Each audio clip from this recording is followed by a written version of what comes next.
चलते हैं अब हम मेंटल मैथ कक्षा 9 के प्रश्न नंबर 32 की तरफ। और प्रश्न नंबर 32 क्या कहता है, आइए उसको देख लेते हैं। और जो बच्चे पहली बार देख रहे हैं प्लीज़ वो मेरे चैनल को सब्सक्राइब कर दें। और आपके जो एग्ज़ाम होने वाले हैं, फाइनल एग्ज़ाम होने वाले हैं, ठीक है, उसमें सभी ऑब्जेक्टिव टाइप क्वेश्चन आएंगे। तो और वो मेंटल मैथ में से ही आने वाले हैं, ठीक है ना। तो आप इसे ध्यान से देखें और दूसरों को भी बताएं। आइए करना शुरू करते हैं। देखो बच्चों, यहाँ पर ये मैंने पहले से लिख के रखा हुआ है। आइए देखो, इसमें कहा गया है कि पी क्यू आर एस में पी क्यू आर एस एक समांतर चतुर्भुज है यदि एक्स तथा वाई क्रम से भुजाओं पी क्यू और एस आर के मध्य बिंदु हैं तथा विकर्ण एस क्यू को मिलाया गया है, तो समांतर चतुर्भुज X Q R Y, X Q R Y, ये जिस पे मैंने ब्लैक पेन चलाया ये वाला, ठीक है ना, इसका क्षेत्रफल का अनुपात हमें ज्ञात करना है। यहाँ पर क्यू एस आर ये वाला, ठीक है ना, यहाँ पर तो इनका क्या अनुपात होगा। अनुपात इनका बच्चों 1:1 आएगा। अब वो कैसे आएगा मैं आपको थोड़ा सा एक मौखिक बता देता हूँ। देखो यहाँ पर एक्स पी क्यू का मध्य बिंदु है, वाई एस आर का मध्य बिंदु है, तो इसका मतलब एक्स क्यू बराबर होगी वाई आर के, ठीक है, समांतर भी होगी।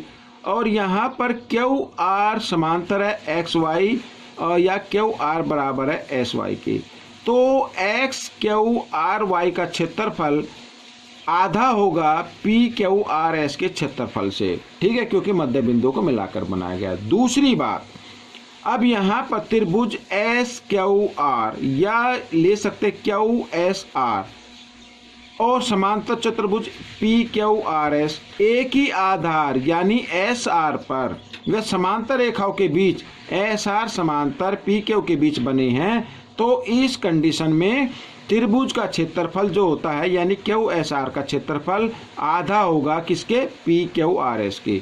समझ में आ गया। तो इस तरीके से अब जब हम कंपेयर करेंगे तो दोनों का अनुपात क्या आएगा, 1:1। आइए करना शुरू करते हैं। तो सबसे पहले एक्स भुजा पी क्यू का मध्य बिंदु है, ठीक है, और वाई भुजा एस आर का मध्य बिंदु है। थोड़ा छोटे तरीके से मैं आपको बता रहा हूं, ठीक है।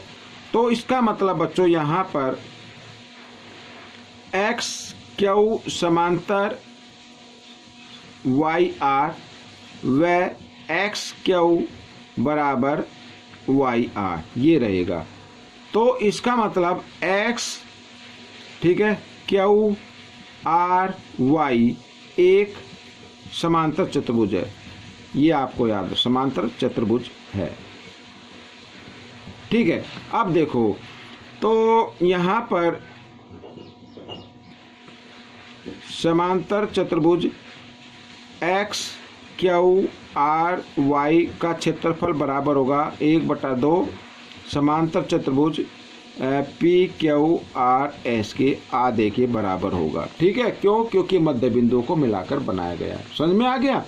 अब दूसरी तरफ हम देखते हैं कि त्रिभुज क्यू एस आर व समांतर चतुर्भुज पी क्यू आर एस एक ही आधार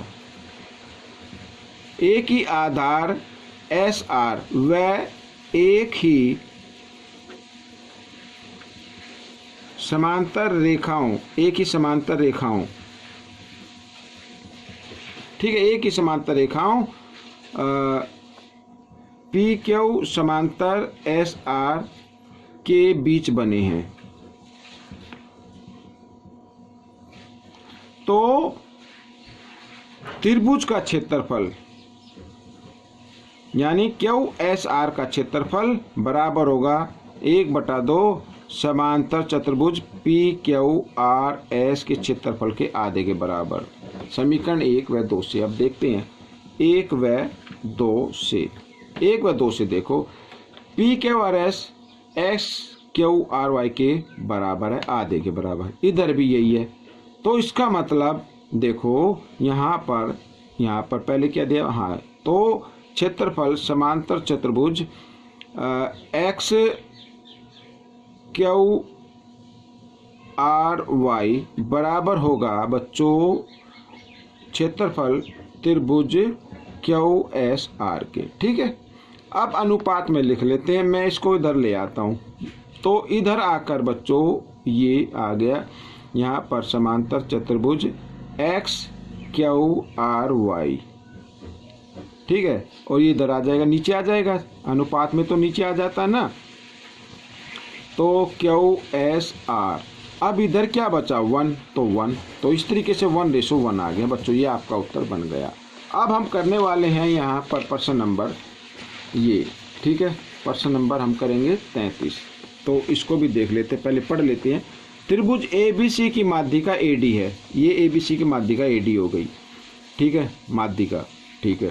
तो मैं लिख देता हूँ पहले, त्रिभुज ABC में AD एक माध्यिका है,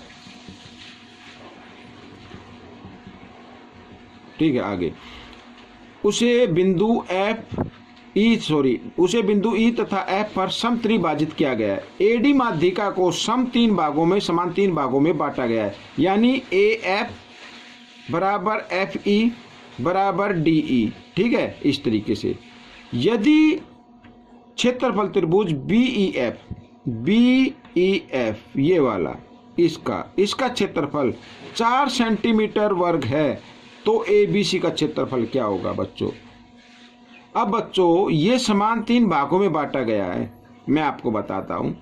समत्रिभाजित का मतलब होता है समान तीन भागों में, ठीक है ना, शीर्ष तो सेम है, लेकिन यहाँ पर ये जो दिया हुआ है AD, इसको समान तीन भागों में बांटा गया है, यानी AF की जगह अगर हम FE लिख दे तो कोई फर्क नहीं पड़ेगा। अब जब कोई फर्क नहीं पड़ेगा तो इसका क्षेत्रफल 4 सेंटीमीटर वर्ग आएगा और नीचे भी 4 सेंटीमीटर वर्ग आएगा। समझ में आ गया, ठीक है। तो यहाँ पर कहने का मतलब ये है ABC में AD एक माध्यिका है, तो क्षेत्रफल त्रिभुज त्रिभुज को हम अंदर ले लेते, त्रिभुज